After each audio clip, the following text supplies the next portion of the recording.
So friends, ಈಗ ಏನಪ್ಪಾ ಅಂತಂದ್ರೆ ಸ್ವಲ್ಪ WD-40ನ ಈ ಕ್ಲಚ್ಚಲ್ಲಿ ಒಳಗಡೆ ವೈಯರ್ ಬಂದಿರ್ತದೆ, ಅಲ್ಲಿ ಹೊಡಿತೀನಿ ಒಂದು ಸ್ವಲ್ಪ, ಅಲ್ಲಿ ಹೊಡಿತೀನಿ. ಆಮೇಲೆ ಈ ಜಾಗಕ್ಕೆ ನಾನು ಕೈ ಹಾಕೋ ಜಾಗದಲ್ಲಿ ಹೊಡೆಯಲ್ಲ, ಸ್ವಲ್ಪ ಸೈಡಿಂದ ಹೊಡಿತೀನಿ. ಏನಕ್ಕೆ ಅಂದ್ರೆ ಇವು ಓಡ್ತಾ ಸ್ವಲ್ಪ ಕ್ಲಚ್ಚು, ಗೇರು, ಹ್ಯಾಂಡ್ಲು ಎಲ್ಲ ಕೈ ನೋವು ಬರೋದೇ ಜಾಸ್ತಿ ಅಲ್ವಾ ಆಟೋ ಫೀಲ್ಡಲ್ಲಿ. ಸೊ ಎಲ್ಲೆಲ್ಲ ಆಗುತ್ತೆ ಅಲ್ಲೆಲ್ಲ WD-40 ಹೊಡ್ಕೊಂತೀನಿ. ಏನಂದ್ರೆ ಈ WD-40 ನನ್ನ ಹತ್ರ ಇರೋದ್ರಿಂದ ನಾನು ತಾಣ್ತೀನಿ ಒಂದು 60-70 ರೂಪಾಯಿ ಇದು. ಇದೇನಪ್ಪ ಅಂತಂದ್ರೆ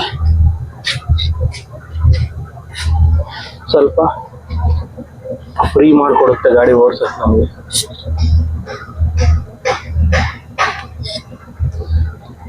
ಮೇಲ್ಗಡೆ ಹಾಕ್ಬಿಟ್ಟು ಎಲ್ಲ ಸ್ವಲ್ಪ ಸಿಕ್ಕಿ ಕಟ್ಟಿಬಿಡ್ತೀನಿ. ಈಗ ಹಿಂದ್ಗಡೆನೂ ಐತೆ, ಈಗ ಇಲ್ಲಿ ಬಂದು ಆ ಕ್ಲಚ್ಚು ವೈರು ಏನೈತಲ್ಲ ನೋಡಿ, ಅದಕ್ಕೆ ಕಸ ಹೋಗ್ಬಾರ್ದು ಅಂತ ಒಂದು ಕ್ಯಾಪ್ ಹಾಕಿರ್ತಾರೆ ಇಲ್ಲಿ. ಒಂದೇ ನೋಡ್ಬೋದು ನೀವು ಇಲ್ಲಿ. ಅದನ್ನ ಮೇಲೆ ಕೆಳದ್ಬಿಟ್ಟು ಅಲ್ಲಿಗೊಂಚೂರು ಲೈಟ್ ಫೋರ್ಸ್ ಆಗಿ ಹೊಡಿಬಾರ್ದು. ಫೋರ್ಸ್ ಆಗಿ ಹೊಡೆದ್ರೆ ಒಳಗಡೆ ಲೈಟ್ ಇರುತ್ತೆ.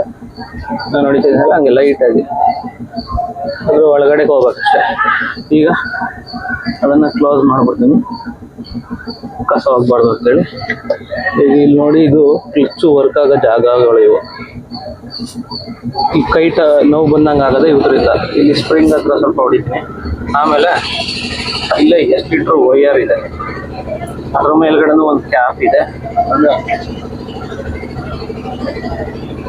ಆ ಕ್ಯಾಪ್ನ ತೆಗೆದುಬಿಟ್ಟು ಅಲ್ಲಿಗೂ ಒಂದು ಸ್ವಲ್ಪ ಹೊಡ್ಕೊಂತೀನಿ. ಯಾಕಂದ್ರೆ ನಂದು ಒಂದು ಸ್ವಲ್ಪ ಟೈಟ್ ಬಂದ್ಬಿಟ್ಟೈತೆ 10 ಲೀಟ್ರು ಅದಕ್ಕೆ. ಆಮೇಲೆ ಯಾವುದೇ ಕಾರಣಕ್ಕೂ ತೆಗೆದಂಥ ರಬ್ಬರ್ಗಳನ್ನ ಬಿಡಬಾರ್ದು. ಈ ರಬ್ಬರು ಇಲ್ಲಿ ಹೋಯ್ತು ಅಂದರೆ 10 ಲೀಟ್ರು ನಿಮಗೆ ಸಡನ್ನಾಗಿ ರೈಸ್ ಆಗ್ಬಿಡ್ತದೆ, ಕಮ್ಮಿನೇ ಆಗಲ್ಲ.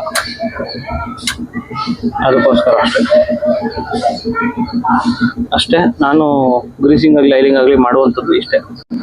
ಈಗೇನಪ್ಪ ಅಂದರೆ ಮೇಯ್ನಾಗಿ ಏರ್ ಫಿಲ್ಟ್ರ್ ಕ್ಲೀನ್ ಮಾಡ್ಕೊಬೇಕು. ನಾನು ಅವಾಗ ಏರ್ ಫಿಲ್ಟ್ರನ್ನ ಕ್ಲೀನ್ ಮಾಡ್ತಿರ್ತೀನಿ. ಯಾವಾಗ ಕ್ಲೀನ್ ಮಾಡ್ತೀರಾ, ಎಷ್ಟು ಕಿಲೋಮೀಟರ್ ಇದ್ದಾರೆ ನನಗೆ ಗೊತ್ತಿಲ್ಲ. ನಾನು ಮಾತ್ರ ಒಂದು ಅಟ್ಲೀಸ್ಟ್ ತಿಂಗ್ಳಿಗೆ ಒಂದ್ಸಲನಾದ್ರೂ ಏರ್ ಫಿಲ್ಟ್ರನ್ನ ಕ್ಲೀನ್ ಮಾಡ್ಕೊಂತೀನಿ. ಇದು ನನ್ನ ವಾರದ ರೊಟೀನ್ ಅಂತಲೇ ಅನ್ಕೊಬೋದು ನೀವು. ಏರ್ ಫಿಲ್ಟ್ರ್ ಒಂದು ಮಾತ್ರ ನಾನು ಲೇಟಾಗಿ ಕ್ಲೀನ್ ಮಾಡೋದು ತಿಂಗ್ಳಿಗೆ ಒಂದ್ಸಲಿ. ಯಾಕಂದ್ರೆ ಅದು ಜಾಸ್ತಿ ಬೇಗ ಡಸ್ಟ್ ಹಿಡಿಯಲ್ಲ. ಬಟ್ ನಾನು ಏನು ಗ್ರೀಸಿಂಗು ಮತ್ತು ಆ WD-40 ಆಯಿಲಿಂಗ್ ಮಾಡ್ಕೊತೀನಲ್ಲ, ಅದು ಪೂರ್ತಿ ನಾನು ವಾರಕ್ಕೊಂದ್ಸಲ ಮಾಡ್ತೀನಿ.